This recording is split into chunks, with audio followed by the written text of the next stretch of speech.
Okay, question number 22 കടക്കുന്നു.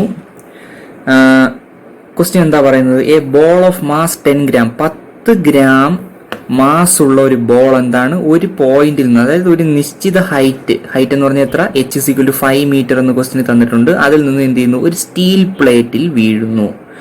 എന്നിട്ട് അതെന്ത് ചെയ്യുന്നു, സ്ട്രൈക്ക് ചെയ്തിട്ട് സ്റ്റീൽ പ്ലേറ്റിൽ ഇവിടെ സ്ട്രൈക്ക് ചെയ്തിട്ട് അതെന്ത് ചെയ്യുന്നു, ബൗൺസ് ചെയ്യുന്നു, അല്ലെങ്കിൽ റീബൗണ്ട് ചെയ്ത് എങ്ങോട്ട് പോകുന്നു, തിരിച്ച് മുകളിലേക്ക് പോകുന്നു. എന്ന് വെച്ചാൽ അതേ ഹൈറ്റിലേക്ക് എത്തുന്നു എന്നാണ്. പ്രൊവൈഡഡ് ഇവിടെ എന്താണ്, എനർജി ട്രാൻസ്ഫർ നടക്കുന്നില്ല, നടക്കാതെ ഇരുന്നാൽ മാത്രമേ എന്ത് ചെയ്യുള്ളൂ, ഈ ഹൈറ്റിൽ എത്തുകയുള്ളൂ. ഓക്കെ, അപ്പോൾ ക്വസ്റ്റ്യൻ എന്ന് പറഞ്ഞാൽ ഈ ബോൾ സ്ട്രൈക്ക് ചെയ്ത് മെറ്റൽ പ്ലേറ്റുമായി കോണ്ടാക്റ്റിലാവുന്നത് 0.01 സെക്കൻഡ് നേരത്തേക്കാണ് എങ്കിൽ ക്വസ്റ്റ്യൻ എന്താണ് എന്ന് ചോദിച്ചാൽ the force exerted on the plate, അതായത് ഈ ബോൾ ഈ പ്ലേറ്റിൽ എക്സേർട്ട് ചെയ്യുന്ന ഫോഴ്സ് എന്താണ് എന്നാണ് ക്വസ്റ്റ്യൻ. നോക്കൂ, force exerted on the plate, അതായത് ഫോഴ്സ് എക്സേർട്ടഡിന്റെ ജനറൽ ഫോർമുല എന്താണ്, change in momentum divided by time ആണ്. അതാണ് ഫോഴ്സ്, അല്ലെ? Change in rate of change of momentum ആണ്. നോക്കൂ, ചേഞ്ച് ഇൻ മൊമെന്റം എങ്ങനെ കണ്ടുപിടിക്കാം? ബോൾ വന്ന് ബൗൺസ് ചെയ്യുന്ന അവസരത്തിൽ mv എന്നുള്ള മൊമെന്റം ബോൾ എന്ത് ചെയ്യും, സ്റ്റീൽ പ്ലേറ്റിലേക്ക് കൊടുക്കും. നോക്കൂ, തിരിച്ച് റീബൗണ്ട് ചെയ്യുന്നു. അപ്പൊ എന്താണ്, അതായത് അതേ എമൗണ്ട് നെഗറ്റീവ് മൊമെന്റം ആണ് ട്രാൻസ്ഫർ ചെയ്യുന്നത്. അപ്പൊ ചേഞ്ച് ഇൻ മൊമെന്റം എന്താണ്, mv minus mv divided by T. അപ്പം ഇത് ചെയ്യുമ്പോൾ എന്ത് കിട്ടും, mv plus mv divided by T എന്ന് കിട്ടുന്നു. അതാണ് 2mv ബൈ ടി. ഓക്കെ, ഇതാണ് ജനറൽ ഫോർമുല നമ്മൾ കണ്ടെത്തിയിട്ടുള്ളത്. ഈ കേസിൽ നമുക്ക് കണ്ടുപിടിക്കേണ്ടത് എന്താണ്, നമുക്ക് മാസ് നമ്മുടെ കയ്യിലുണ്ട്, ടൈം നമുക്ക് തന്നിട്ടുണ്ട്, നമുക്ക് കണ്ടുപിടിക്കേണ്ടത് വെലോസിറ്റിയാണ്. വെലോസിറ്റി എങ്ങനെ കണ്ടുപിടിക്കും? നോക്കൂ, നമുക്ക് ആ ഫിഗറിലേക്ക് നോക്കാം. ഇവിടെ നിന്ന് ബോൾ വീഴുന്നത് എങ്ങനെയാണ്, റെസ്റ്റിൽ നിന്നാണ് ബോൾ വീഴുന്നത്. അപ്പോൾ നമ്മുടെ എന്താണ്, ഈ കൈനമാറ്റിക് ഇക്വേഷനിൽ v² - u² = 2gh എന്നുള്ള ഇക്വേഷനിൽ u എന്തായി പോവും, 0 ആയി പോവും. 2gh നമുക്ക് എന്താണ്, ഇക്വേഷനിൽ നിന്ന് വ്യക്തമാണ്. h നമുക്ക് എന്താണ്, ക്വസ്റ്റ്യനിൽ നിന്ന് തന്നിട്ടുണ്ട്. അപ്പോൾ v² = 2gh അല്ലെങ്കിൽ v = √2gh എന്ന് കിട്ടുന്നു. ദാറ്റ് ഈസ് ഈക്വൽ ടു എത്ര, √2 × 10 × 5 ദാറ്റ് ഈസ് ഈക്വൽ ടു എത്ര, 10 m/s എന്ന് ഉത്തരം കിട്ടുന്നു. ഉത്തരമല്ല, v കിട്ടുന്നു, വെലോസിറ്റി. അപ്പോൾ നമുക്ക് ഫോഴ്സ് കണ്ടുപിടിക്കാം. ഫോഴ്സ് എന്താണ്, F = 2mv ഡിവൈഡഡ് ബൈ 10 അല്ല, അവിടെ ഒരു മിസ്റ്റേക്ക് വന്നതാണ്, 10 അല്ല, അത് t ആണ്, 2mv ബൈ ടി. അതായത് ബേസിക് ആയിട്ടുള്ള ആ ഒരു ഇക്വേഷൻ എഴുതിയെന്നേ ഉള്ളൂ, എഴുതിയപ്പോൾ പറ്റിയൊരു ഇതാണ് 2mv ബൈ ടി. അപ്പോൾ നോക്കൂ, അവിടെ സബ്സ്റ്റിറ്റ്യൂട്ട് ചെയ്യുക എല്ലാം. 2 × മാസ് എത്ര, 10 ആണ്, 10 ഗ്രാം ആണ്. അപ്പോൾ 10 × 10⁻³ × 10 ഡിവൈഡഡ് ബൈ 0.01 സെക്കൻഡ്. അപ്പോൾ എന്ത് കിട്ടും, 0.2 ബൈ 0.01 എന്ന് കിട്ടും. അപ്പോൾ 20/1 ആണ് ഇത്. That is equal to 20 newton. Option C ആണ്. നോക്കൂ, ഓപ്ഷൻ സി ആണ്. ഓക്കെ, ക്വസ്റ്റ്യൻ നമ്പർ 23 കടക്കുകയാണ്. ക്വസ്റ്റ്യൻ നമ്പർ 23 എന്താണ് പറയുന്നത്, ഒരു ഫയർമാൻ ഒരു റോപ്പിലൂടെ സ്ലൈഡ് ചെയ്യുകയാണ് എന്ന് വിചാരിക്കുക. നോക്കൂ, ഇതാണ് റോപ്പ്. ഫയർമാൻ ഈ ഒരു പോയിന്റ് ഇതായിട്ട് കാണിച്ചിരിക്കുന്നത്. അപ്പോൾ ഫയർമാൻ എന്ത് ചെയ്യുകയാണ്, ഈ റോപ്പിലൂടെ സ്ലൈഡ് ചെയ്യുകയാണ്. കണ്ടീഷൻ എന്താണ്, റോപ്പിന്റെ ബ്രേക്കിംഗ് ലോഡ് എന്ന് പറഞ്ഞാൽ ആ മനുഷ്യന്റെ വെയിറ്റിന്റെ 3/4 ആണ് എന്നാണ് ക്വസ്റ്റ്യൻ. ഓക്കെ, ക്വസ്റ്റ്യൻ അല്ല, കണ്ടീഷൻ. 3/4 ആണ് എങ്കിൽ ഈ മനുഷ്യൻ സ്ലൈഡ് ചെയ്യുന്ന മാക്സിമം ആക്സിലറേഷൻ ആണ് കണ്ടുപിടിക്കേണ്ടത്. ഓക്കെ, ലിഫ്റ്റിന് അനലോഗസ് ആയ സിറ്റുവേഷൻ ആണ്. നോക്കൂ, ബ്രേക്കിംഗ് ലോഡ് എന്ന് പറഞ്ഞാൽ എന്താണ്, ഈ റോപ്പിൽ തൂക്കിയിടാവുന്ന ഏറ്റവും കൂടിയ വെയിറ്റ് ഏതാണോ അതാണ് ബ്രേക്കിംഗ് ലോഡ് എന്ന് പറയുന്നത്. ലിഫ്റ്റിന്റെ കേസിൽ നോക്കിയാൽ നിങ്ങൾക്കറിയാൻ പറ്റും. നോക്കൂ, സ്ലൈഡ് ചെയ്ത് താഴേക്കാണ് വരുന്നത്. അപ്പോൾ എന്ത് ചെയ്യാണ്, ഡിസെൻഡ് ചെയ്യുകയാണ്. അപ്പോൾ നോക്കൂ, 6 എന്ന് പറഞ്ഞാൽ എന്താണ്, 6 ഈ മനുഷ്യൻ എക്സ്പീരിയൻസ് ചെയ്യുന്ന വെയിറ്റ് ആണ്. നോക്കൂ, അത് നമുക്ക് ബ്രേക്കിംഗ് ലോഡിന്റെ, അതായത് ഇദ്ദേഹത്തിന്റെ വെയിറ്റിന്റെ 3/4 എക്സ്പീരിയൻസ് ചെയ്യുന്നത് എന്ന് സങ്കല്പിച്ച് നമുക്ക് എന്ത് ചെയ്യാം, ആറിന് പകരം R is equal to M G minus M into G minus എങ്ങനെയാണ് വന്നത്, ലിഫ്റ്റിന്റെ കേസ് പോലെ തന്നെയാണ്. കാര്യം എന്താണ്, actual weight minus M into A. കാര്യം ഈ ആക്സിലറേഷനിൽ ഇദ്ദേഹം വന്നു കഴിഞ്ഞാൽ എന്താണ്, ബ്രേക്കിംഗ് ലോഡ് കണ്ടീഷൻ സാറ്റിസ്ഫൈ ചെയ്യുമോ എന്നാണ് നമ്മുടെ ക്വസ്റ്റ്യൻ ചോദിച്ചിരിക്കുന്നത്. അപ്പൊ ആറിന് പകരം നമ്മൾ എന്ത് കൊടുക്കണം, 3/4 ഇൻറ്റു എം ജി എന്ന് കൊടുക്കണം. അതായത് ആ മനുഷ്യന്റെ വെയിറ്റിന്റെ 3/4 പാർട്ടാണ് എന്ത്, ആ മനുഷ്യൻ എന്ത് ചെയ്യുന്നത്, എക്സ്പീരിയൻസ് ചെയ്യുന്ന വെയിറ്റ് എങ്കിൽ R is equal to M G minus M A എന്നുള്ള ഇക്വേഷൻ നമുക്കിത് കൊടുത്തു നോക്കാം. അപ്പൊ എന്താണ്, 3/4 M G is equal to M G minus M A. അപ്പൊ നോക്കുക, ഇവിടെ നിന്ന് എന്ത് ചെയ്യുക, എം എ ഇപ്പുറം കൊണ്ടുവരിക. അപ്പൊ അത് പോസിറ്റീവ് ആവില്ലേ, എം എ ബിക്കംസ് പോസിറ്റീവ്. പിന്നെ എന്ത് ചെയ്യുക, എം ജി ഇവിടെ കിടപ്പുണ്ട്, 3/4 എം ജി ഇപ്പുറത്ത് കൊണ്ടുവരുമ്പോൾ എത്ര, M G minus 3/4 M G. ഒന്നിൽ നിന്ന് 3/4 കുറയ്ക്കുമ്പോൾ കാലാണ്, 1/4 എം ജി. അപ്പൊ ആൻസർ എത്ര വരും, എമ്മും ക്യാൻസൽ ചെയ്യുമ്പോൾ G/4 എന്ന് വരും. അപ്പൊ G/4 എന്നുള്ള മാക്സിമം ആക്സിലറേഷനിലൂടെ സ്ലൈഡ് ചെയ്താൽ എന്ത് ചെയ്യും, ഈ എന്താണ്, ബ്രേക്കിംഗ് ലോഡ് കണ്ടീഷനിലേക്ക് വരും എന്നതാണ് ക്വസ്റ്റ്യൻ. ഓക്കെ, അപ്പോ ബ്രേക്കിംഗ് ലോഡ് ഈ മനുഷ്യന്റെ 3/4, അതായത് ഈ മനുഷ്യന്റെ വെയിറ്റിന്റെ 3/4 ആണ് എങ്കിൽ മാക്സിമം ആക്സിലറേഷൻ, ഇദ്ദേഹത്തിന് സ്ലൈഡ് ചെയ്യാൻ പറ്റിയ മാക്സിമം ആക്സിലറേഷൻ എന്ന് പറഞ്ഞാൽ G/4 ആണ് എന്നതാണ്. അപ്പോൾ ആ ആക്സിലറേഷൻ വരെ എന്ത് ചെയ്യാം, ഒരു പ്രശ്നവുമില്ലാതെ സ്ലൈഡ് ചെയ്യാം. അതിൽ കൂടിയാലോ ഈ റോപ്പിന് എന്ത് ചെയ്യും, റോപ്പ് പൊട്ടും. കാര്യം റോപ്പിൽ തൂക്കിയിടാൻ പറ്റിയ ഏറ്റവും വലിയ മാസം എന്ന് പറഞ്ഞാൽ എന്താണ് ബ്രേക്കിംഗ് ലോഡ് എന്ന് പറഞ്ഞാൽ ഈ മനുഷ്യന്റെ വെയിറ്റിന്റെ 3/4. അപ്പൊ ഈ വെയിറ്റ് കൊണ്ട് എന്താണ് G/4 എന്നുള്ള ആക്സിലറേഷനിലൂടെ വന്നാൽ ഒരു പ്രശ്നവും വരില്ല എന്നാണ് എന്ത് ചെയ്യുന്നത് നമുക്ക് കാണാൻ സാധിക്കുന്നത്. അപ്പോൾ ഓപ്ഷൻ എത്രയാണ്, ഓപ്ഷൻ സി ആണ്, G/4 ആണ് ആൻസർ, G/4 ആണ്. ലിഫ്റ്റിന് അനലോഗസ് ആയ സിറ്റുവേഷൻ നിങ്ങൾ മനസ്സിലാലോചിച്ചാൽ മതി. ഡിസെൻഡ് ആവുമ്പോൾ എന്ത് ചെയ്യുന്നു, കുറയ്ക്കുന്നു. ആർ എന്തുകൊണ്ട് 3/4 mg ആയി, കാര്യം എന്താണ്, അതാണ് ബ്രേക്കിംഗ് ലോഡ്. അതായത് ആ എന്താണ് 3/4 mg ഇട്ട് കൊടുത്താൽ മാത്രമേ എന്ത് ചെയ്യൂ, ആ മനുഷ്യൻ ആക്ച്വലായി എക്സ്പീരിയൻസ് ചെയ്യുന്ന എന്താണ് 3/4 mg എക്സ്പീരിയൻസ് ചെയ്താലേ എന്ത് ചെയ്യാൻ പറ്റുള്ളൂ, നമുക്ക് മാക്സിമം ആക്സിലറേഷൻ കണ്ടെത്താൻ പറ്റുകയുള്ളൂ. ഓക്കെ, അടുത്ത ക്വസ്റ്റ്യൻ നമ്പർ 27 ആണ്. നിങ്ങൾക്ക് കാണാൻ പറ്റും, 10 കിലോഗ്രാം വെയിറ്റിനെ എന്ത് ചെയ്യാണ്, 2 സ്ട്രിങ്ങിന്റെ എന്താണ് അറ്റത്തേക്ക് അറ്റാച്ച് ചെയ്ത് അതൊരു പുള്ളിയുടെ മുകളിലൂടെ ഇട്ടിരിക്കുകയാണ്. ഓക്കെ, അപ്പൊ നോക്കുക, ക്വസ്റ്റ്യൻ എന്താണ്, ടെൻഷൻ ഇൻ ദ സ്ട്രിങ് ആണ്. നോക്കൂ, 10 കിലോഗ്രാം വെയിറ്റ്, അതായത് മാസ് 10 കിലോഗ്രാം മാസ് ആണ്. അപ്പോൾ ഇൻറ്റു എന്താണ് ജി വരുമ്പോൾ 10 കിലോഗ്രാം വെയിറ്റ് ആവുന്നു. അപ്പോൾ 10 കിലോഗ്രാം വെയിറ്റിന് എന്ത് ചെയ്യുന്നു, ഇവിടെ ഇങ്ങനെ സസ്പെൻഡ് ചെയ്യുമ്പോൾ സ്ട്രിങ്ങിൽ ഉണ്ടാവുന്ന ടെൻഷൻ എത്രയാണ് എന്നാണ് ക്വസ്റ്റ്യൻ. അത് വളരെ സിമ്പിൾ ആണ്. നോക്കൂ, മാസ് ഇങ്ങോട്ട് ആക്ട് ചെയ്യുമ്പോൾ റിയാക്ഷൻ ഫോഴ്സ് അങ്ങോട്ട് ആക്ട് ചെയ്യും, രണ്ടും തുല്യമാണ്. അപ്പോൾ സ്ട്രിങ്ങിൽ ഉണ്ടാവുന്ന ടെൻഷൻ എത്രയാണ്, സ്ട്രിങ്ങിൽ ഉണ്ടാവുന്ന ടെൻഷൻ എന്ന് പറഞ്ഞാൽ ഓരോ പോർഷനിലും ഉണ്ടാവും. സ്ട്രിങ്ങിൽ ഉണ്ടാവുന്ന ടെൻഷൻ ഇവിടെയും 10 കിലോഗ്രാം, ഇവിടെയും 10 കിലോഗ്രാം. അപ്പോൾ സ്ട്രിങ്ങിലെ ഓരോ പോർഷനിലും ഉണ്ടാവുന്ന ടെൻഷൻ എത്രയായിരിക്കും, അത് 10 കിലോഗ്രാം വെയിറ്റ് തന്നെ ആയിരിക്കും. ഓക്കെ, അപ്പൊ അതിന് സംശയമൊന്നും ഇല്ല എന്നാണ് വിചാരിക്കുന്നത്. ഓപ്ഷൻ സി ആണ് 27ന്റെ ആൻസർ. എന്താണ്, ഓപ്ഷൻ സി ആണ്. ഓക്കെ, 28ാമത്തെ ക്വസ്റ്റ്യൻ നോക്കാം. എന്താണ് 28ാമത്തെ ക്വസ്റ്റ്യൻ പറയുന്നത്, ഒരു ഇൻക്ലൈൻഡ് പ്ലെയിൻ, അതായത് 30 ഡിഗ്രി ഇൻക്ലിനേഷൻ ഉള്ള ഒരു പ്ലെയിനിൽ എന്താണ് 100 newton wooden block. 100 newton wooden block എന്ന് പറഞ്ഞാൽ എന്താണ് ഉദ്ദേശിക്കുന്നത്, ആ വുഡൻ ബ്ലോക്കിൽ അപ്ലൈ ചെയ്യപ്പെടുന്ന ഫോഴ്സ് 100 ന്യൂട്ടൺ എന്നാണ് ഉദ്ദേശിച്ചിരിക്കുന്നത്. ആ 100 ന്യൂട്ടൺ വുഡൻ ബ്ലോക്കിനെ നമ്മൾ എന്ത് ചെയ്യണം, പുഷ് ചെയ്യണം. പുഷ് വെറുതെ ചെയ്താൽ പോരാ, കണ്ടീഷൻ ഉണ്ട്. എന്താണ്, നിങ്ങൾ ആ വുഡൻ ബ്ലോക്കിനെ പുഷ് ചെയ്യുമ്പോൾ അതിന് 2.5 metre per second square acceleration കിട്ടണം. ക്വസ്റ്റ്യൻ തീർന്നില്ല. അപ്പോൾ 2.5 metre per second square acceleration കിട്ടുവാൻ നിങ്ങൾ എന്തുമാത്രം ഫോഴ്സ് പ്രയോഗിക്കണം എന്നതാണ് ക്വസ്റ്റ്യൻ. ഓക്കെ, അപ്പോൾ 30 ഡിഗ്രി ഇൻക്ലിനേഷൻ ഉള്ള ഒരു പ്ലെയിനിൽ 100 ന്യൂട്ടൺ വുഡൻ ബ്ലോക്കിനെ 2.5 metre per second square acceleration കൊടുത്തുകൊണ്ട് പുഷ് ചെയ്യാൻ എന്തുമാത്രം ഫോഴ്സ് പ്രയോഗിക്കണം അതാണ് ക്വസ്റ്റ്യൻ. ഓക്കെ, ക്ലിയർ ആയി എന്ന് വിശ്വസിക്കുന്നു. ഓക്കെ, നോക്കൂ,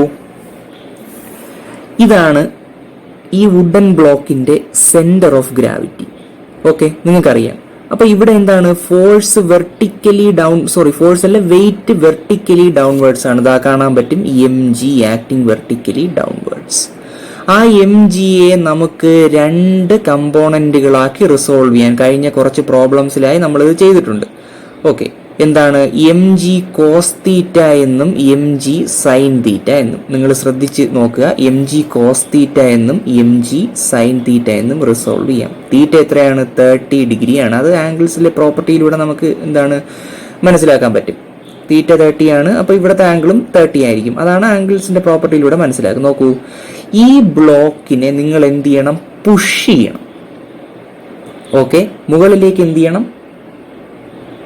പുഷ് ചെയ്യണം. അതായത് മുകളിലേക്കാണ്, അപ്പാണ്. അപ്പെന്നാണ് ക്വസ്റ്റ്യൻ പ്രത്യേകം പറഞ്ഞിട്ടുള്ളത്. മുകളിലേക്ക് എന്ത് ചെയ്യണം? പുഷ് ചെയ്യണം. അതിന് ഫോഴ്സ് എത്ര പ്രയോഗിക്കണം? അപ്പൊ നോക്കൂ, ഈ mg സൈൻ തീറ്റ എന്ന കമ്പോണന്റിനെ അതായത് mg സൈൻ തീറ്റ എന്നുള്ള കമ്പോണന്റ് എന്തിന് എഗെയിൻസ്റ്റ് ആണ്? Friction against. അതായത് ഈ വുഡൻ ബ്ലോക്ക് സ്ലൈഡ് ചെയ്ത് വരികയാണെങ്കിൽ ഈ mg സൈൻ തീറ്റ എന്നത് എന്താണ്? ഫ്രിക്ഷന് എഗെയിൻസ്റ്റ് ആയിരിക്കും. ഓക്കെ, സ്ലൈഡ് ചെയ്തു എന്ന് പറഞ്ഞാൽ ഉദ്ദേശിക്കുന്നത് മുകളിലേക്ക് നമ്മൾ പുഷ് ചെയ്യുമ്പോൾ. അപ്പൊ നോക്കൂ, mg സൈൻ തീറ്റ എന്ന കമ്പോണന്റിന് ഇക്വലന്റ് ആയ ഒരു ഫോഴ്സ് നിങ്ങൾ കൊടുത്താലേ എന്ത് ചെയ്യാൻ പറ്റൂ? ഇത് സ്ലൈഡ് ചെയ്യാതിരിക്കുകയുള്ളൂ. ഓക്കെ, അപ്പോ mg സൈൻ തീറ്റ എന്ന ഈ ഫോഴ്സ് കമ്പോണന്റ് എന്താണ്? ഇതിനെ സ്ലൈഡ് ചെയ്യാൻ എന്താണ്? ഈ ബ്ലോക്കിനെ സ്ലൈഡ് ചെയ്യാൻ സഹായിക്കുന്ന ഒരു കമ്പോണന്റ് ആണ് mg സൈൻ തീറ്റ. ഓക്കെ, അപ്പോൾ mg സൈൻ തീറ്റയ്ക്ക് കറസ്പോണ്ടിങ് ആയ അല്ലെങ്കിൽ ഇക്വലന്റ് ആയ ഒരു കമ്പോണന്റ് കൊടുത്താലേ എന്ത് ചെയ്യാൻ പറ്റുള്ളൂ? ഈ ബ്ലോക്ക് സ്ലൈഡ് ചെയ്യാതെ നിർത്താൻ നമുക്ക് പറ്റുകയുള്ളൂ. ഓക്കെ, എന്നാൽ സ്ലൈഡ് ചെയ്യാതെ നിർത്തിയാൽ മാത്രം പോരാ, ഒരു നിശ്ചിത ആക്സിലറേഷൻ കൊടുത്തുകൊണ്ട് ഇതിനെ എന്ത് ചെയ്യണം? മുകളിലേക്ക് പുഷ് ചെയ്യുകയും വേണം. അപ്പോൾ ഫോഴ്സ് mg സൈൻ തീറ്റ മാത്രമല്ല, അതിനോടൊപ്പം എന്ത് ചെയ്യണം? m × a കൂടി ഉണ്ട്. നിശ്ചിത ആക്സിലറേഷൻ ഈ മാസിന് കൊടുക്കണം. അപ്പോൾ ഫോഴ്സ് എന്ന് പറഞ്ഞാൽ എന്തിന്റെയൊക്കെ സമ്മായിരിക്കും? mg sign theta plus ma. Okay, mg 100 newton ആണ് പ്രോബ്ലത്തിൽ തന്നിട്ടുണ്ട്. അപ്പൊ നോക്കൂ, m എങ്ങനെ കണ്ടുപിടിക്കാം? ഇതിൽ നിന്ന് 100/g ആണ്. g 10 ആണ്. അപ്പൊ 10 കിലോഗ്രാം മാസ് ആണ്. അത് നമ്മൾ എവിടെ എടുത്ത് കൊടുക്കുന്നു? ഈ ഇക്വേഷനിൽ കൊടുക്കുന്നു. അപ്പൊ എത്ര? m × g sine theta plus a. m common എടുത്തിട്ട് g sine theta plus a. അപ്പൊ that is equal to 10 × 10 kilogram × 10 ബ്രാക്കറ്റിനകത്ത് 10 × സൈൻ 30 ആണ്. തീറ്റ 30 ഡിഗ്രി ആണ്. പ്ലസ് ഈ ആക്സിലറേഷൻ എത്ര കൊടുക്കണം? 2.5 m/s² കൊടുക്കണം. ദാറ്റ് ഈസ് ഈക്വൽ ടു എത്ര? 10 × 7.5 75 ന്യൂട്ടൺ എന്ന് കിട്ടും. ഓപ്ഷൻ ബി ആണ്. അപ്പൊ നിങ്ങൾ മനസ്സിലാക്കേണ്ട എന്താണ്? mg സൈൻ തീറ്റയോടൊപ്പം നിങ്ങൾ നിശ്ചിത ആക്സിലറേഷനും കൂടി കൊടുത്ത് എന്ത് ചെയ്യണം? ഈ ബ്ലോക്കിനെ മുകളിലേക്ക് പുഷ് ചെയ്യണം. അപ്പൊ mg സൈൻ തീറ്റ മാത്രമല്ല, mg സൈൻ തീറ്റ എന്ത് ചെയ്യും? ഇങ്ങോട്ട് സ്ലൈഡ് ചെയ്യാൻ ഇതിനെ സഹായിക്കും. അപ്പൊ ഇതിന് ഇക്വലന്റ് ആയിട്ടുള്ള ഫോഴ്സ് കൊടുക്കണം. കൂടെ നിങ്ങൾ ma-യും കൂടി കൊടുത്താലേ എന്ത് ചെയ്യുള്ളൂ? ഇതിനെ 2.5 m/s² എന്നുള്ള ആക്സിലറേഷൻ കൊടുത്തുകൊണ്ട് മുകളിലേക്ക് പുഷ് ചെയ്യാൻ പറ്റുകയുള്ളൂ. അപ്പോൾ ഇതിന്റെ ആൻസർ എത്രയാണ്? ഓപ്ഷൻ ബി ആണ്. നിങ്ങൾ ശ്രദ്ധിച്ച് ഒന്നുകൂടി എന്ത് ചെയ്യുക? ഈ പ്രോബ്ലം എഴുതി പഠിക്കുക. ഓക്കെ, നമുക്ക് ക്വസ്റ്റ്യൻ നമ്പർ 31 പോകാം. നോക്കൂ, ക്വസ്റ്റ്യൻ നമ്പർ 31 പറയുന്നത് എന്താണ്? 80 കിലോഗ്രാം മാസ് ഉള്ള ഒരു മനുഷ്യൻ ഒരു സ്പ്രിംഗ് ബാലൻസിൽ നിൽക്കുന്നു. സ്പ്രിംഗ് ബാലൻസ് എവിടെയാണ്? ഒരു എലവേറ്ററിലാണ്. ഓക്കെ, അപ്പൊ 80 കിലോഗ്രാം മാസ് ഉള്ള ഒരു മനുഷ്യൻ സ്പ്രിംഗ് ബാലൻസിനകത്ത് ആക്ച്വൽ എന്താണ് മാസ് 80 കിലോഗ്രാം എന്ന് പറഞ്ഞാൽ ആ മനുഷ്യന്റെ ആക്ച്വൽ വെയിറ്റ് എത്രയായിരിക്കും? Mass into acceleration due to gravity ആയിരിക്കും. അപ്പൊ 80 × 10 800 ന്യൂട്ടൺ. അതവിടെ ഇരിക്കട്ടെ. 800 ന്യൂട്ടൺ ആക്ച്വൽ വെയിറ്റ് ഉള്ള ഒരു മനുഷ്യൻ നിൽക്കുകയാണ്. ഓക്കെ, ലിഫ്റ്റ് മൂവ് ചെയ്യുമ്പോൾ, ലിഫ്റ്റ് എങ്ങോട്ടാണ് മൂവ് ചെയ്യുന്നതെന്ന് പറഞ്ഞിട്ടില്ല. ലിഫ്റ്റ് മൂവ് ചെയ്യുമ്പോൾ സ്പ്രിംഗ് ബാലൻസിലെ റീഡിംഗ് 700 ന്യൂട്ടൺ ആണ് എന്നാണ് കാണിക്കുന്നത്. ഓക്കെ, സ്പ്രിംഗ് ബാലൻസിലെ റീഡിംഗ് എത്ര? 700 ന്യൂട്ടൺ. നമ്മൾ കണ്ടുപിടിക്കേണ്ടത് എന്താണ്? ലിഫ്റ്റിന്റെ ആക്സിലറേഷൻ എത്ര? ഓക്കെ, അപ്പൊ നമ്മൾ മുമ്പ് പറഞ്ഞ അതേ കാര്യമാണ്. സ്പ്രിംഗ് ബാലൻസിലെ റീഡിംഗ് കാണിക്കുന്നത് എന്താണ്? നോർമൽ റിയാക്ഷൻ അല്ലെങ്കിൽ ആറാണ്. ആറെന്നുള്ള എന്താണ് നമ്പർ സൂചിപ്പിക്കുന്നത് അല്ലെങ്കിൽ ആ ലെറ്റർ സൂചിപ്പിക്കുന്നത് സ്പ്രിംഗ് ബാലൻസിന്റെ അല്ലെങ്കിൽ വെയിങ് മെഷീന്റെ റീഡിംഗ് ആണ്. നോക്കൂ, ഇത് എം ജി ആണ്. ആക്ച്വൽ വെയിറ്റ് എം ജിയും സ്പ്രിംഗ് ബാലൻസിലെ റീഡിംഗ് അല്ലെങ്കിൽ അപ്പാരന്റ് വെയിറ്റ് ആറുമാണ്. ക്ലിയർലി നിങ്ങൾക്ക് മനസ്സിലാക്കാം അപ്പാരന്റ് വെയിറ്റ് എന്താണ് ആക്ച്വൽ വെയിറ്റിനേക്കാൾ കുറവാണ്. അതായത് എം ജി കൂടുതലാണ്. അപ്പൊ താഴേക്ക് പോകാൻ സഹായിക്കുന്ന ഫോഴ്സ് കൂടുതലാണ് എന്ന് പറഞ്ഞാൽ ആക്സിലറേഷൻ എന്തായിരിക്കും? അപ്പോൾ ആക്സിലറേഷൻ ഡൗൺവേർഡ് ആയിരിക്കും. അപ്പോൾ എന്താണ് actual weight minus apparent, M G ആണ് കൂടുതൽ. അപ്പൊ നോക്കൂ, M G minus R, actual weight minus apparent weight is equal to എത്ര വരും? എം എ വരും. അതാണ് ഇതിൽ ആക്ട് ചെയ്യപ്പെടുന്ന ഫോഴ്സ്. അതാണ് ആ മനുഷ്യനിൽ ആക്ട് ചെയ്യപ്പെടുന്ന ഫോഴ്സ് ആണ് എം എ, മനുഷ്യന്റെ മാസ് ഇൻറ്റു ലിഫ്റ്റിന്റെ ആക്സിലറേഷൻ. അതാണ് എ ആയി സൂചിപ്പിക്കുന്നത്. അപ്പൊ നോക്കൂ, M G 800 newton, 800 minus R എത്രയാണ്? 700. That is equal to 80 into A. അപ്പോൾ എത്രയാണ് ഡിഫറൻസ്? 100 ആണ്. That is equal to 80 into A. അപ്പൊ എ ഈസ് ഈക്വൽ ടു എത്ര വരും? 100 divided by 80. That is equal to 10/8. That is equal to 1.25 metre per second square. Option D ആണ് answer. Option D ആണ്. ലിഫ്റ്റിന്റെ theory നിങ്ങൾ നന്നായി മനസ്സിലാക്കുക. ഇതുപോലുള്ള ഏത് പ്രോബ്ലം വന്നാലും നിങ്ങൾക്ക് ചെയ്യാം. നന്നായി മനസ്സിലാക്കുക എന്താണ് ആറ്, എന്താണ് എം ജി, എന്താണ് എം എ, അത് ഏതൊക്കെ രീതിയിൽ കൊടുക്കാം. അപ്പം മാത്തമാറ്റിക്സും കൂടി എന്ത് ചെയ്യുക, ക്ലിയർ ആയാൽ എന്താണ് നിങ്ങൾക്ക് വളരെ മനോഹരമായി ഉത്തരങ്ങൾ ലഭിക്കും. വളരെ എളുപ്പത്തിൽ കിട്ടും. വളരെ സിമ്പിൾ ആണിത്. അപ്പം നിങ്ങൾ എന്ത് ചെയ്യുക, വീണ്ടും ലിഫ്റ്റിന്റെ തിയറി ഒന്ന് വായിച്ചു നോക്കുക. ഓക്കെ, നമുക്ക് ക്വസ്റ്റ്യൻ നമ്പർ 33ലേക്ക് കടക്കാം. നിങ്ങൾ ക്വസ്റ്റ്യൻ വായിച്ചിട്ടുള്ളതാണ്. എന്താണ്? നമുക്ക് രണ്ട് പ്ലേറ്റുകളുണ്ട്. അതായത് രണ്ട് പ്ലേറ്റുകൾ എയും ബിയും. നോക്കൂ, ഒരു ബുള്ളറ്റ്, അതായത് 20 ഗ്രാം മാസുള്ള ഒരു ബുള്ളറ്റ് V0 എന്നുള്ള വെലോസിറ്റിയിൽ കൂടി വരുന്നു. അത് പ്ലേറ്റ് എയെ പിയേഴ്സ് ചെയ്യുന്നു. എന്നിട്ട് എന്ത് ചെയ്യുന്നു? അത് പ്ലേറ്റ് ബിയിൽ ചെന്ന് തുളച്ചു കയറിയതിനു ശേഷം എന്ത് ചെയ്യുന്നു? റെസ്റ്റിലാവുന്നു. അപ്പൊ ഇവിടെ നിന്ന് തുളച്ചു കയറി ഈ ഗ്യാപ്പിലൂടെ സഞ്ചരിച്ച് പ്ലേറ്റ് ബിയിൽ ചെന്ന് എന്ത് ചെയ്യുന്നു? റെസ്റ്റ് ചെയ്യുന്നു. കണ്ടീഷൻസ് തീരുന്നില്ല. എന്താണ് കണ്ടീഷൻസ്? ആദ്യം, അതായത് ബുള്ളറ്റ് തുളച്ചു കയറുന്നതിന് മുൻപ് ഈ രണ്ട് പ്ലേറ്റുകളും റെസ്റ്റിലായിരുന്നു. എന്നാൽ ബുള്ളറ്റ് തുളച്ചു കയറിയതിനു ശേഷമോ ഈ രണ്ട് പ്ലേറ്റുകളും ഒരേ വേഗതയിൽ സഞ്ചരിക്കുന്നു എന്നാണ്. അതായത് ഈ V0 വെലോസിറ്റിയിൽ വരുന്ന ഈ ബുള്ളറ്റ് തുളച്ചു കയറി ഇറങ്ങിയതിനു ശേഷം എന്താണ് ബിയിൽ ചെന്ന് ബുള്ളറ്റ് തുളച്ചു കയറി ബുള്ളറ്റ് റെസ്റ്റിലാവുന്നു. എന്നാലും എന്താണ് ഈ രണ്ട് പ്ലേറ്റുകളും എന്താണ് ഒരേ വേഗതയിൽ സഞ്ചരിക്കുന്നു എന്നാണ് കണ്ടീഷൻ. ഒരേ വേഗതയിൽ സഞ്ചരിച്ചു എന്നാണ് കണ്ടീഷൻ. അപ്പൊ നോക്കൂ, ഈ V0 നമുക്ക് ഓരോ പാരാമീറ്ററുകളായിട്ട് പരിചയപ്പെടാം. V0 എന്ന് പറഞ്ഞാൽ എന്താണ്? V0 എന്ന് പറഞ്ഞാൽ ഈ ബുള്ളറ്റിന്റെ എന്താണ് വെലോസിറ്റിയാണ്. അതായത് ബുള്ളറ്റ് പിയേഴ്സ് ചെയ്യുന്നതിന് മുമ്പ് ബുള്ളറ്റ് വരുന്ന വേഗതയാണ് V0. ബുള്ളറ്റിന്റെ മാസ് എത്രയായിരുന്നു? M ആയിരുന്നു.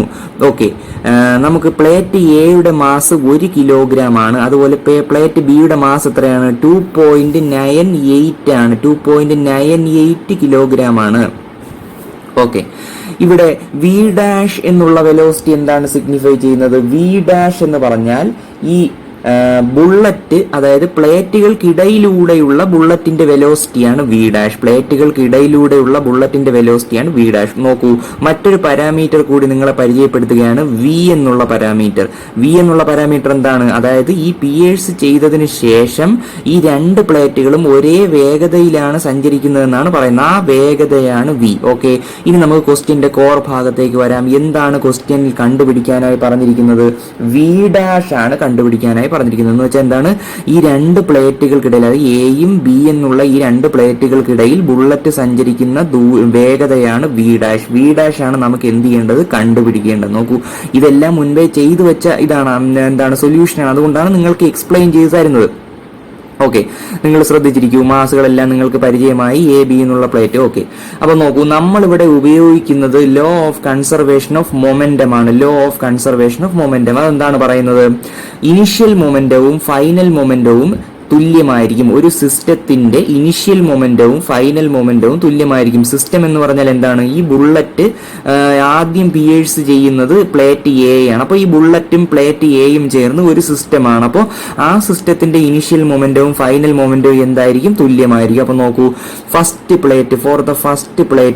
പ്ലേറ്റിന്റെ കേസ് എടുക്കാം. ഫസ്റ്റ് പ്ലേറ്റിന്റെ കേസ് നോക്കൂ, ഇനിഷ്യൽ മൊമെന്റം എന്താണ്? ബുള്ളറ്റിന്റെ മാസ് ഇൻറ്റു ബുള്ളറ്റ് വരുന്ന വേഗത mv0 ആണ്, പ്ലസ് സീറോ എന്ന് പറഞ്ഞാൽ എന്താണ്? ഈ പ്ലേറ്റ്, അതായത് പ്ലേറ്റ് എ എന്തായിരുന്നു? ഇനിഷ്യലി റെസ്റ്റിലായിരുന്നു. ദാറ്റ് ഈസ് ഈക്വൽ ടു എന്ത് പറയാം? M into V dash. നോക്കൂ, ഈ പിയേഴ്സ് ചെയ്തതിന് ശേഷം ബുള്ളറ്റിന്റെ വേഗത എത്രയാണ്? വി ഡാഷ് ആണ്. ബുള്ളറ്റിന്റെ വേഗത വി ഡാഷ് ആണ്. കാര്യം എന്താണ്? ഈ രണ്ട് പ്ലേറ്റുകൾക്കിടയിൽ ബുള്ളറ്റ് സഞ്ചരിക്കുന്ന വേഗത വി ഡാഷ് ആണ്. അപ്പോൾ ബുള്ളറ്റിന്റെ mass small M into V dash plus m1 എന്ന് പറഞ്ഞാൽ എന്താണ്? ഈ പ്ലേറ്റ് എയുടെ മാസ് ആണ് ഇൻറ്റു വി. ഈ വി നമ്മൾ നേരത്തെ പറഞ്ഞതാണ്. എന്താണ് ഈ വി? ബുള്ളറ്റ് തുളച്ചു കയറിയതിനു ശേഷം എന്താണ്? ഈ പ്ലേറ്റ് എയും പ്ലേറ്റ് ബിയും ഒരേ വേഗതയിലാണ് സഞ്ചരിക്കുന്നതെന്ന് ക്വസ്റ്റ്യനിൽ പ്രത്യേകം പറഞ്ഞിട്ടുണ്ട്. ആ വേഗതയാണ് വി. അപ്പൊ നോക്കൂ, ബുള്ളറ്റിന്റെ മാസ് എത്രയാണ്? എം ആണ്. എം എന്ന് പറഞ്ഞാൽ സ്മോൾ എം ആണ്. സ്മോൾ എം എത്രയാണ്? 20 ഗ്രാം ആണ്. അപ്പൊ 0.02 കിലോഗ്രാം ആണ് into v0. That is equal to 0.02 into V dash plus m1ന്റെ മാസ് 1 ആണ്. 1 ഇൻറ്റു വി. നോക്കൂ, ഇതാണ് ഇക്വേഷൻ 1. ഈ സെക്കൻഡ് പാർട്ടാണ് ഇക്വേഷൻ 1 ആയിട്ട് കൊടുത്തിരിക്കുന്നത്. നോക്കൂ, ഇനി സെക്കൻഡ് പ്ലേറ്റിലേക്ക് പോകാം. സെക്കൻഡ് പ്ലേറ്റിന്റെ എന്താണ്? സെക്കൻഡ് പ്ലേറ്റും ബുള്ളറ്റും കൂടിയുള്ള ആ സിസ്റ്റത്തിന്റെ എന്താണ്? ഇനിഷ്യൽ മൊമെന്റം എത്രയായിരുന്നു? ബുള്ളറ്റ് വരുന്ന സെക്കൻഡ് പ്ലേറ്റിൽ ബുള്ളറ്റ് തുളച്ചു കയറാൻ വരുന്ന വേഗത എത്രയാണ്? വി ഡാഷ് ആണ്. അപ്പോൾ ബുള്ളറ്റിന്റെ മാസ് ഇൻറ്റു ആ വി ഡാഷ് പ്ലസ്, നോക്കൂ, തുളച്ചു കയറുന്നതിന് മുമ്പ് സെക്കൻഡ് പ്ലേറ്റ് എന്തായിരുന്നു? റെസ്റ്റിലായിരുന്നു. അപ്പൊ അതിന്റെ മൊമെന്റം എന്താണ്? 0 ആണ്. That is equal to final momentum എങ്ങനെ കണ്ടുപിടിക്കാം? 0.02 ബുള്ളറ്റിന്റെ മാസ് ഇൻറ്റു ബുള്ളറ്റിന്റെ ഇപ്പോഴത്തെ വെലോസിറ്റി. നോക്കൂ, ബുള്ളറ്റ് ഇതിനകത്ത് തുളച്ചു കയറിയതിന് ശേഷം റെസ്റ്റിലാകുന്നു എന്നാണ് പറയുന്നത്. അപ്പൊ എന്താണ്? ബുള്ളറ്റ് റെസ്റ്റിലാണ്, പക്ഷേ പ്ലേറ്റ് ബി എന്ത് ചെയ്യുന്നു? ചലിക്കുന്നു. അപ്പൊ ബുള്ളറ്റിനും പ്ലേറ്റ് ബിയുടെ വേഗത തന്നെ കിട്ടും. അപ്പൊ നോക്കൂ, 0.02 ഇൻറ്റു വി പ്ലസ് പ്ലേറ്റ് ബിയുടെ മാസ് എത്രയാണ്? 2.98 കിലോഗ്രാം ആണ് ഇൻറ്റു വി എന്ന് പറഞ്ഞാൽ എന്താണ്? പ്ലേറ്റ് ബി ചലിക്കുന്ന വേഗത. ഓക്കെ, അപ്പോൾ that is equal to V common ആയതുകൊണ്ട് രണ്ടും കൂടി നമുക്ക് എന്ത് ചെയ്യാം? കൂട്ടാം. അങ്ങനെ ചെയ്യുമ്പോൾ എന്ത് കിട്ടും? 0.02 V dash is equal to 3v എന്ന് കിട്ടും. 0.02 പ്ലസ് 2.98 എത്രയാണ്? 3 ആണ്. അപ്പോൾ വി എന്ന് കിട്ടും. V 0.02 V dash divided by 3 എന്ന് കിട്ടും. ഇത് ഇക്വേഷൻ നമ്പർ 3 എന്ന് കൊടുക്കുന്നു. നോക്കൂ, ഇനി ഈ 3 എടുത്ത് നമ്മൾ എവിടെ കൊടുക്കുന്നു? അതായത് ഈ 3, അതായത് വിക്ക് പകരം നമ്മൾ എന്ത് കൊടുക്കുന്നു? നോക്കൂ, ഇക്വേഷൻ 1ൽ നമ്മൾ വിക്ക് പകരം ഏത് വാല്യൂ സബ്സ്റ്റിറ്റ്യൂട്ട് ചെയ്യുന്നു? 0.02 into V dash divided by 3 എന്നുള്ള ഈ വാല്യൂ സബ്സ്റ്റിറ്റ്യൂട്ട് ചെയ്യുന്നു. അപ്പോൾ എന്ത് കിട്ടും? നോക്കൂ, നിങ്ങൾക്ക് ഇങ്ങനെ കിട്ടും. ഇക്വേഷൻ 1 നോക്കിയാൽ 0.02 V dash equal to 0.02 V dash by 3 plus 0.02 V dash എന്ന് കിട്ടും. അപ്പോൾ നോക്കൂ, ഇവിടെ നമ്മൾ എന്ത് ചെയ്തിരിക്കുകയാണ്? വിക്ക് പകരം ഈ വാല്യൂ സബ്സ്റ്റിറ്റ്യൂട്ട് ചെയ്തിരിക്കുകയാണ്. അപ്പോൾ എന്ത് കിട്ടും? നിങ്ങൾക്ക് എന്ത് കിട്ടും? കോമൺ ആയിട്ട് എടുക്കുന്നു, ഇങ്ങനെ കിട്ടുന്നത്. അതായത് കോമൺ ആയിട്ട് എടുക്കുമ്പോൾ എന്ത് കിട്ടും? 1/3 പ്ലസ് 1 എന്നാണ് കിട്ടുന്നത്. നിങ്ങൾക്ക് അറിയാതെ വി ഡാഷ് കോമൺ ആയിട്ട് 0.02 കോമൺ ആയിട്ട് എടുത്താൽ വി ഡാഷ് ബൈ 3 പ്ലസ് 1 ആണ്. അപ്പോൾ എന്ത് കിട്ടും? 4v ഡാഷ് ബൈ 3 എന്ന് കിട്ടും. ഇവിടെ ഒരു 0.02 ഉണ്ട്, ഇവിടെ ഉണ്ട്. അപ്പോൾ എന്ത് ചെയ്യാം? നമുക്കത് ക്യാൻസൽ ചെയ്ത് കളയാം. അപ്പോൾ വി ഡാഷ് ആണ് നിങ്ങൾക്ക് കണ്ടുപിടിക്കേണ്ടത്. എങ്ങനെ കിട്ടും? 3/4 v0 എന്ന് കിട്ടും. അത് വളരെ എളുപ്പമാണ് മാത്തമാറ്റിക്സ്, ഞാൻ കൂടുതൽ പറയുന്നില്ല, നിങ്ങൾക്കത് ചെയ്ത് നോക്കാവുന്നതാണ്. അപ്പോൾ എന്ത് കിട്ടും? ഓപ്ഷൻ ഇ ആയിട്ട് ഉത്തരം കിട്ടും. അപ്പോൾ നമ്മൾ കണ്ടുപിടിക്കേണ്ടതാണ് വി ഡാഷ് ആണ്. വി ഡാഷ് എന്താണ്? രണ്ട് പ്ലേറ്റുകൾക്കിടയിലെ ബുള്ളറ്റിന്റെ വെലോസിറ്റിയാണ്. ഓക്കെ, അപ്പോൾ ഓപ്ഷൻ ഇ ആണ് ആൻസർ.